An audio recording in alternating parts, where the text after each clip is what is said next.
KTO Radio présente À haute voix, la lecture intégrale des œuvres spirituelles majeures.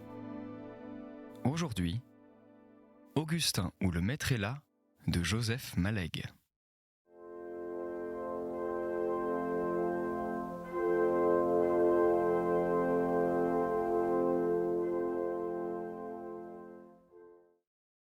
Aussi dépouillée qu'elle de toute aventure, elle existait sans bruit, ni vie extérieure, dans un grand secret.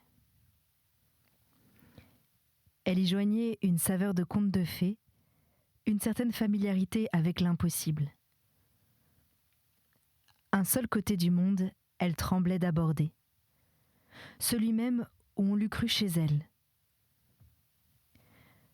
Le paysage des Sablons lui faisait peur et le grand vieux château mélancolique.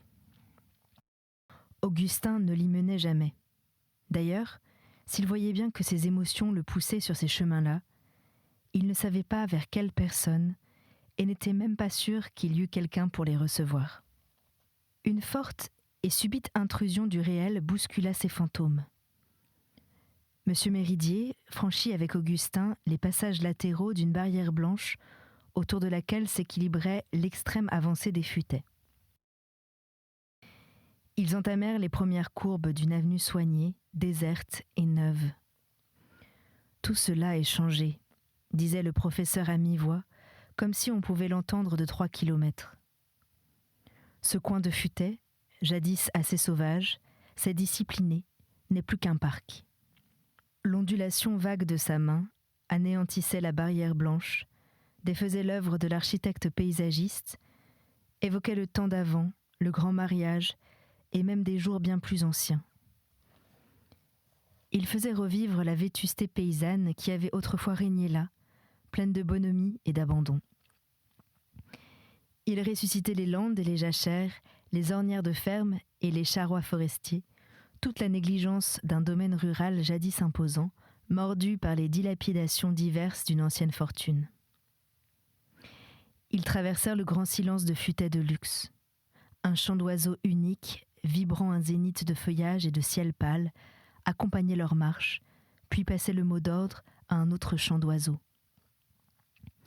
De chaque côté dormaient de vastes espaces inhabités, pleins d'une substance fraîche et hautaine, sécrétés par de solennels bois, étroitement appropriés mais déserts.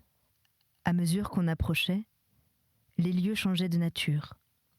Les volumes d'air vierge, inépuisablement fournis par le profond moutonnement des arbres, développaient une certaine senteur presque sociale qui les distinguait de l'air pur et simple des champs. On pressentait, au bout des avenues, des présences de haute vie. De plates surfaces vertes naquirent du refoulement des futaies. Des massifs d'arbustes ballonnés, docilement ronds, admis parmi les entourages proches, portaient la marque d'une familiarité plus grande et d'une emprise directe. Entre eux, des fleurs rouges écarlates, disposées avec mesure et calcul, éclataient comme de petites joies vives. Tout devenait humain. Le dernier rideau d'arbres ne laissait apercevoir encore que la couleur ardoise de vastes toits compliqués. Composite, et gardant des parties très anciennes, le château paraissait écrasé, vu par cette arrivée latérale. Une avancée de construction raide conduisait jusqu'au sol ses plans inclinés comme pour en remonter les hommes. Pareil à un texte d'invitation formaliste et précis, où tout contresens est impossible, elle exprimait rigidement ce qu'avec bien d'autres nuances avait murmuré la longue traversée des verdures. Quelques gorgées bues, à de nobles coupes, la défense d'être dupe, la musique flexible de l'accueil et la prière à qui écoute, de poser son doigt sur les touches et de collaborer. 2 dames et une petite fille se montrèrent entre ces massifs. Le professeur, découvert, avançait sous le grand soleil. Augustin le suivit, résorbé. Toutes ces choses faites pour elle, ces avenues, ces dispositions du paysage, cette heure de préparation silencieuse, s'effaçaient désormais, expiraient à leurs pieds, inutiles. Celle qu'elle annonçait était là, légère, posée sur leur prairie, Elle respirait avec un bonheur qui ne se donnait pas la peine d'être conscient, les parfums d'air dont se nourrissait sans doute exclusivement leur vie. Augustin se sentit pesé, laissé, repris, jugé par des critériums et des repères dont il n'avait pas l'usage, d'une nonchalance finesse infaillible. En même temps, il entendait une voix de gorge délicate et prenante, ralentie d'hésitation et par endroits, d'une rugueuse grâce, lorsque des incertitudes factices semblaient peser matériellement et racler çà et là sur le poli de son cristal. Extrêmement pure ailleurs, caressante et pralinée, et d'un tel détachement en hauteur. Mais lui savourait, avec une hostile ardeur glacée, cette substance vocale railleuse et cristalline, cette manière de musique sans notes ni chant. Elle offrait aux visiteurs des nuances ravissantes, assez impérieuses. Une amabilité presque gaie, penchée, sans y descendre jamais, jusqu'au niveau où elle risquait de devenir intérêt, bienveillance ou peut-être amitié. Certaines poussées d'ironie, maintenues elles aussi à l'état naissant, un désir général de familiarité et d'abandon, qui se laissait, d'une obéissance riante, barrer la route par de strictes forces mondaines. De la tête, portée en léger retrait, descendait d'assez haut la lumière d'un regard qu'Augustin prit la hardiesse de rencontrer une seconde, pour en oublier aussitôt la couleur. Il eut le temps de voir que la jeune femme était belle, longue, d'un pâle rose mat moiré d'oranger, venue sans doute du soleil qui traversait son chapeau d'été. De toutes les anciennes images qu'il eût pu conserver d'elle ou reconstituer, aucune ne s'appliquait, aucune ne ramenait du passé la moindre similitude. Ses traits gardaient un sourire permanent, plus formaliste et décidé que la voix. Peut-être celle-ci traduisait-elle à son insu la réalité variable de son âme, tandis que le brillant visage n'exprimait que ce qu'elle avait choisi d'être au premier contact. Elle était vêtue de délicates étoffes d'été, à la fois floues et appliquées, dont bien entendu il ne savait pas le nom. Ses yeux, n'osant se lever au-dessus des gants gris de jardin, eurent le loisir d'y voir un peu de la paume de sa main gauche. Son père lui offrait des compliments soignés, d'allure étudiée, plaisants et bien écrits, respirant une gaieté légèrement cérémonieuse. Il lui parlait comme à une grande dame des textes classiques. Il paraissait heureux. Il présenta ce mince garçon de 16 ans. « Et qu'allez-vous en faire ?» De grâce, que son père ne dispose donc pas les projets d'Augustin en éventaire devant ce sourire. « Ce qu'il voudra, madame, ce qu'il voudra. Mais comme il a de la chance. » Ce dernier mot, chance, prolongé et comme étiré par la voix merveilleuse, parut à Augustin ce que sans doute il était, plein d'amusement, de moquerie légère, ou même aussi d'intérêt et de familiarité naissante, et peut-être encore de vagues choses ressemblant à des regrets sur elle-même. Ainsi du moins Augustin crut-il le soupçonner. Il se sentit, à sa stupeur, débordé d'une subite inondation de gratitude, d'asservissement, de ferveur et de joie, avec d'autres émotions inconnues. Il leur barra la route d'un rude coup de frein, se criant à lui-même « Assez !» et qu'il n'était pas fou. L'autre jeune femme resta en retrait, ne dit mot, sembla secondaire. Madame Degré des Sablons ne lui présenta pas les visiteurs. Monsieur de Méridier demanda comment allait Monsieur de Préfaille. « Fort bien, je suppose. Mon frère commande son aviso dans quelque mer chinoise, ou cochin chinoise, ou japonaise, je ne sais. Nous ne savons. Voici sa fille, petite Anne. Voulez-vous donner la main à ces deux messieurs ?» Une délicate petite fille, de 8 à 9 ans, dont les beaux cheveux châtains blonds descendaient en spirale, la seule qui fût restée grave parmi tous ses sourires, n'avait cessé de regarder les deux nouveaux venus de toute la profondeur de ses yeux purs. Elle leur offrit sa menotte d'enfant, sans la moindre timidité. Un jeune homme s'approcha, se tint debout près d'elle. Un peu plus âgé qu'Augustin, gras, immobile, maître de lui, il attendait qu'on le présentât, avec un sérieux froid qui simulait l'homme mûr.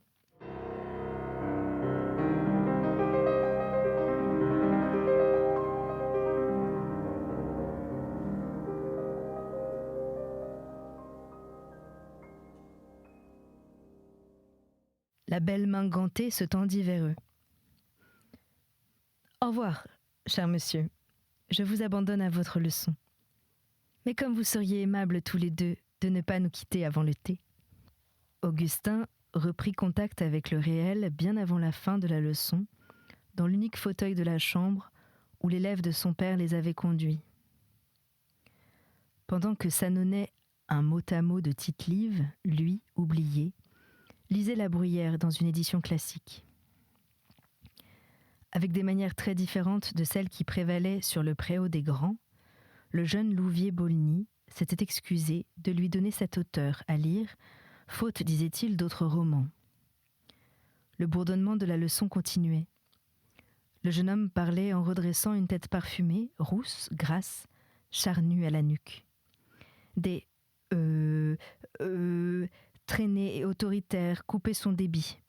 Mais chaque fragment restait extraordinairement assuré et calme au milieu des pires sottises latines. Dès qu'un début de rectification partait du professeur, un nouvel essai de traduction refoulait l'erreur et la vérité du même ton massif et maître de soi, fragmenté des mêmes impérieux, destinés à arracher au texte latin un sens acceptable à force de décision dans le commandement. C'était une de ces chambres mansardées, refuge traditionnel des salles de jeu et des salles d'études, aux étages supérieurs des châteaux. Augustin quitta son fauteuil pour s'accouder à la fenêtre, devant un paysage immense. Les hautes futaies dominatrices s'aplatissaient sur le sol. La distance leur faisait livrer les dispositions et les plans qui les régissaient. Le tapis brosse des forêts couvrait la terre, en des endroits sans doute choisis d'avance, entre les intervalles bariolés des champs et des routes. Mais non, voyons. C'était l'inverse. Les forêts avaient poussé les premières, bien avant les champs et les routes, et d'ailleurs, qu'importait. Très au-delà, en plein horizon, dans les marges bleues, d'inidentifiables clochers pointaient à l'extrême lointain d'un amorphe et indolent espace, alourdi de soleil. Augustin sentait une douce détresse désespérée, parente de ce repos. Ainsi simplifiés, désintéressés des hommes, ces paysages magnifiques et complices extrayaient de son cœur des désirs de solitude et de sérénité. Ah, qu'importait que celui-ci déshonorât Tite-Live autant que les âpres élèves de classes sociales plus rudes, et qu'importait encore, tout près d'ici, la respiration de belles vies heureuses. Quelque chose dans son cœur, sans qu'il y fût pour rien, parla tout seul, murmura tout seul. 4 mots seulement. 17 ans, 29 ans. Ce fut contre cela qu'il s'exaspéra. Assez de sottises, de bêlements et d'invraisemblances. Qu'est-ce que cela signifiait ? Est-ce qu'il pouvait dire ce que cela signifiait ? Il balayerait cette langueur ridicule, ce sentiment aux yeux pâmés. Ainsi luttait le verbalisme violent de son monologue moral. Ainsi se faisait-il, captif indocile, traîné sur le sol dur. Il revint s'asseoir avec une froideur raide, insoucieux du bruit de ses pas. Le livre de La Bruyère l'attendait, ouvert sur le fauteuil et le dos retourné. Augustin y lut au hasard. Quelques-uns achèvent de se corrompre par de longs voyages et perdent le peu de religion qui leur restait. De longs voyages. Un aviso dans quelque mer chinoise ou cochin chinoise, je ne sais, nous ne savons. Voici sa fille. Augustin reprit sa lecture. Quelques-uns achèvent de se corrompre. Le jeune Louvier-Bolny parlait examen. Il annonçait des espoirs et même des sécurités en termes qui rendaient pour Augustin un son prodigieusement étranger.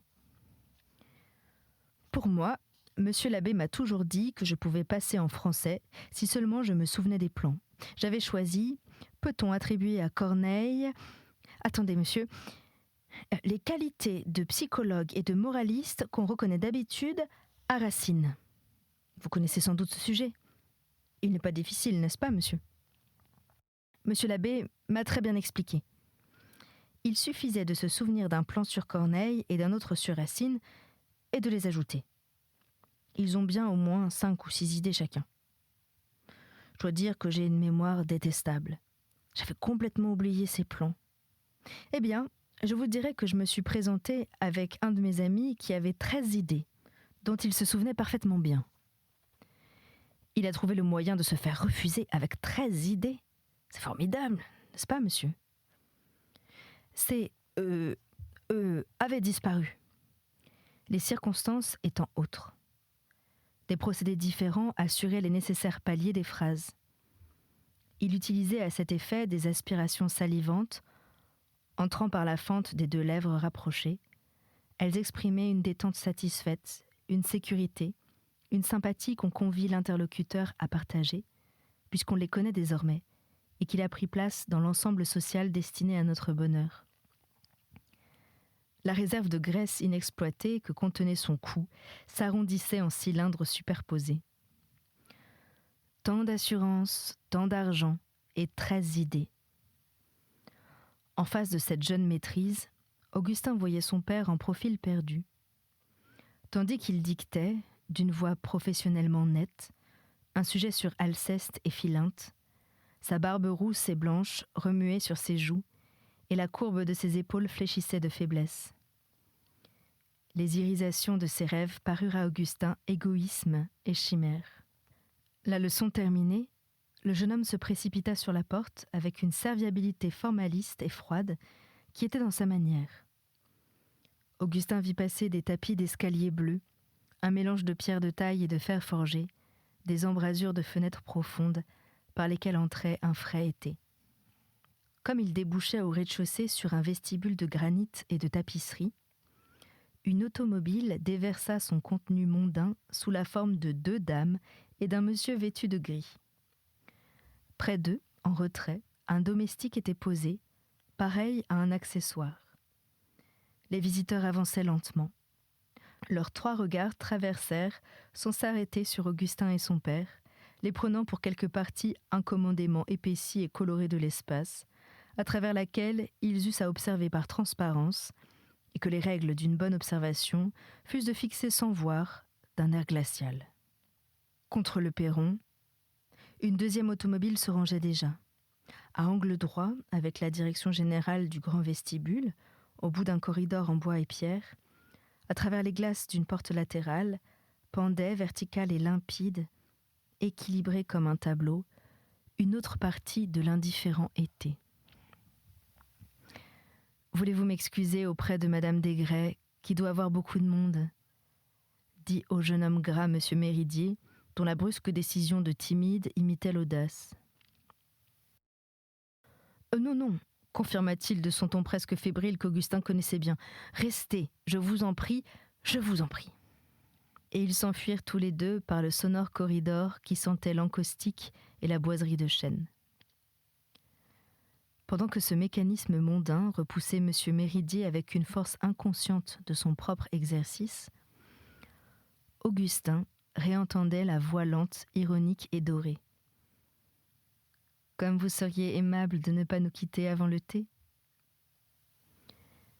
L'idée qu'il eût pu la revoir autour d'une table à thé lui étreignit le cœur d'un brusque regret déchirant, mais qui fut court. La caresse du fantôme se dissipa dans le grand air. Ainsi, il logeait dans son cœur toutes les contradictoires. L'attrait du renoncement total, du « donne-moi tout », et aussi l'amour des siens, le désir de ne pas les quitter, de les aider tendrement, et les plus beaux appels de la passion et de la chimère, un goût double, de vie terne et d'éclat, le débouché sur le parc le surprit en pleine fureur contre lui-même. C'était une avenue plus courte et plus parée, aux grâces florales admirables. Elle fut pour Augustin privée de sens, aussi inertement vide que dans l'étonnement d'un grand deuil.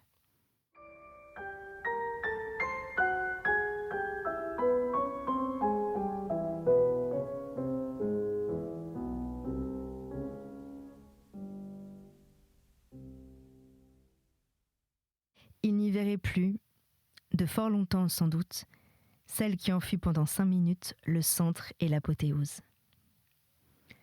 Puis il se dit que ces choses étaient le type même des idées obsédantes, qu'elles passeraient, qu'elle mettrait un certain temps à passer. Elle est aussi charmante qu'autrefois, monologuait M. Méridier, quand elle accompagnait de ses taquineries les leçons de français que je donnais à son frère. C'était il y a bien longtemps. Je ne sais pourquoi, j'ai l'impression qu'elle reste un peu triste. Ses phrases se coupaient d'hésitation et d'arrêt, comme s'il conviait Augustin à en remplir les intervalles. « Je crois que nous avons bien fait de partir », finit-il par dire. « Je le crois aussi, papa », répondit Augustin d'une voix tranquille. On atteignit la fin de l'avenue. Les derniers reflets des pelouses, une corbeille de fleurs, des arbustes taillés précédaient une conciergerie. Ils la franchirent et reprirent en un sens inverse la grise prose de la route. Une très grande nouvelle vint aider l'obsession à passer.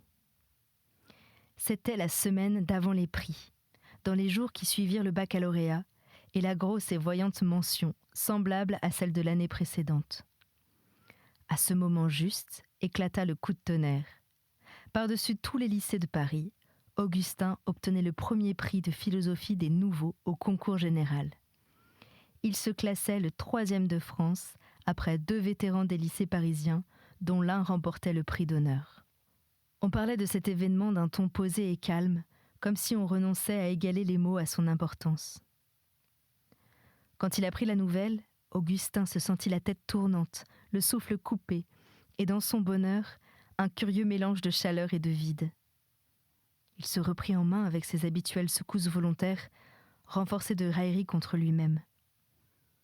Il trouva pour le cas actuel, pensif et pâlissant comme dans Vigny. Mais il n'osa pas ajouter l'autre vers, car il était déjà l'élu du Tout-Puissant, dangereusement proche de l'appel. Le proviseur attendait, d'un collègue de Paris, l'offre de son lycée pour la préparation à l'école normale. Il en vint 3.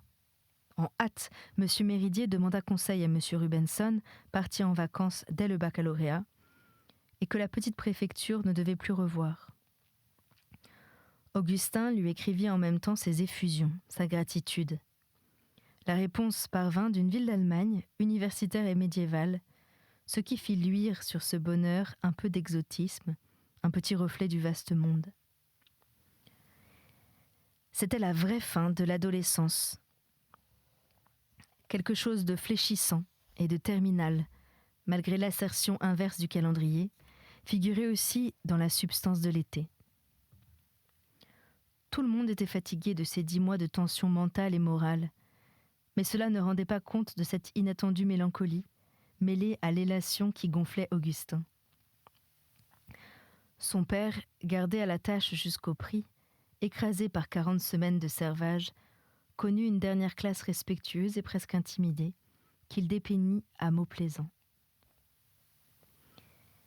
Ils se trouvaient tous les deux dans la chambre-bureau, où tant de choses se tenaient avec eux. Le rayonnage de bois blanc, chargé de livres brochés et de cartonnage scolaire, les statues grecques, le paquet de notes sur saint François de Sales, la thèse latine, tout avait pris la même teinte de finalité et d'adieu. Encore Augustin ne devinait-il pas toute la largeur de la fissure. Le prochain départ de son fils et la solitude du pauvre homme avaient frappé la thèse à mort. Madame Méridier fut longue à embrasser l'ampleur des nouveaux destins. Le prix lui sembla un livre un peu plus volumineux et doré, tenant plus de place dans les placards. Semblable à ces âmes simples qu'une perte de 30 000 francs laisse calme, mais qu'un billet de 100 francs égaré désespère, elle dit, quand on eut desservi la table du soir, « Mais j'aurai à peine le temps de m'occuper des chemises d'Augustin et de ses flanelles. » « Oh, fit le père, une bonne partie du trousseau est sans doute comprise dans la bourse. D'ailleurs, je vais écrire. » Et la nuance de protection qui imprégnait son sourire indiquait des emplacements sociaux tellement hauts désormais. « Tu vas être interne pour la première fois, mon Tintin, » continuait sa mère. Augustin fit un geste pour rejeter cette considération parmi celles qui ne comptaient pas, qui n'influaient pas sur la manière dont on devait utiliser Kant pour l'apologétique. Mais Madame Méridier nourrissait des arrière-pensées. Je voudrais tant, fit-elle, connaître l'aumônier. Il sera certainement très distingué. On réserve ces postes aux prêtres les plus intellectuels. Monsieur Méridier détacha le mot, du clergé de Paris. Cependant, si la distinction d'un prêtre allait de soi pour Madame Méridier, si elle ne s'en doutait pas plus que de son intellectualité, ces qualités n'offraient qu'utilisation secondaire, comme des vins fins qu'on ne boit jamais. Dévoué, humble, pieux, zélé, mortifié, de bons conseils, voilà ce qu'elle attendait d'un prêtre, ce qui lui allait comme les étoiles à la nuit et le soleil au jour. Elle regarda son fils avec une candeur anxieuse, complexe et tendre. Augustin se mit à rire.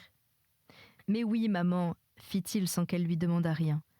J'irai le voir dès la première semaine. » « C'est singulier, je n'ai pas l'impression que tu nous quittes, tant je cesserai peu d'être avec toi. » 2 heures après, Augustin se retournait encore dans son lit, sans pouvoir dormir. « Je devrais sentir un bonheur immense, et je n'éprouve rien, qu'un sentiment presque déchirant de ce qui va finir. » Sa fenêtre était ouverte toute grande sur l'impassible nuit d'été. Les plus heureux jours. Augustin ignorait ce pays nouveau, n'ayant jamais voyagé qu'entre sa ville d'université et le Cantal. On traversait des gares de triage. Des 2 côtés de la quadruple voie, des paysages au type inconnu glissaient sur les plans de l'air. Projections avancées de très grandes villes, usines, maisons ouvrières, noires en verre de demeure, courettes hideuses où séchaient des linges, carrefours au vif éclairage, cantonnés de cafés. Telles étaient ces formes de géographie humaine, très différentes des formes familières. La vie y apparaissait au premier regard, brutale, morne et gaie, autant qu'on pouvait l'explorer au galop d'un rapide. Plein de la saleté des fins de voyage, le compartiment de 3e classe bruissait d'excitation lassée. Un terne reste de jour, de sombres volumes de brume et la fixité filante des lampes à arc peuplaient ce crépuscule d'extrême septembre.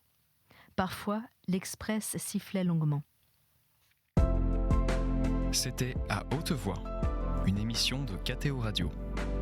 Aujourd'hui, Augustin ou le maître est là de Joseph Malègue. Lecture, Anne-Céline Pellarini. Captation et réalisation, Aymeric Plouminec et Thibaut Dagalier. Une émission disponible en podcast sur ktoradio.com et sur l'application KTO Radio.